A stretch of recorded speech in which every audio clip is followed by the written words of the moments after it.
कर्जवसुलीच्या नावाखाली मराठी महिलेला शिवीगाळ केल्यानं आता गुन्हा दाखल करण्यात आला। धमक्याने अश्लील मेसेज पाठवून मानसिक छळ केल्याचाही आरोप करण्यात येतोय। खासगी कंपनीशी संबंधित कर्मचाऱ्यांवर गुन्हा दाखल करण्यात आला। मनसेच्या पदाधिकाऱ्यांनी खासगी कंपनीच्या कार्यालयात जाऊन जाब विचारलेला आहे। नागपूर पोलिसांकडून अंमली पदार्थ विक्रेत्यांवर मोठी कारवाई करण्यात आली आहे। तब्बल 7 किलो 567 ग्रॅम एमडी पावडर पोलिसांकडून जप्त करण्यात आलेली आहे। ऑपरेशन थंडर अंतर्गत 2 कोटींपेक्षा जास्त मुद्देमाल जप्त केला गेलेला आहे। या प्रकरणात एका आरोपीला अटक करण्यात आली असून अंमली पदार्थांचा स्रोत शोधण्यासाठी टीम रवाना करण्यात आलेली आहे।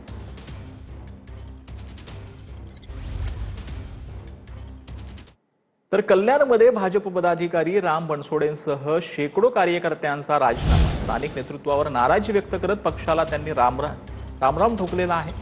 शेकडो कार्यकर्त्यांसह राम बनसोडे शिवसेनेत प्रवेश करणार असल्याची माहिती आहे।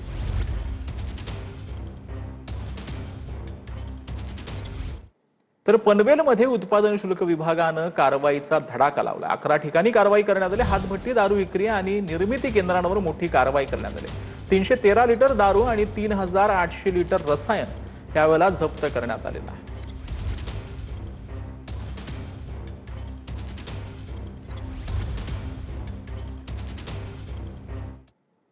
तर अंबरनाथ पालिकेच्या इलेक्ट्रिक रूममध्ये मोठा स्फोट झालेला आहे। या स्फोटामुळे खिडक्यांच्या काचा फुटलेल्या आहेत आणि शटरचंही नुकसान झालंय। स्फोटानंतर तातडीने या रूमची दुरुस्ती करण्यात आलेली असून पालिकेचा वीज पुरवठा सध्या सुरळीत असल्याची देखील माहिती आहे।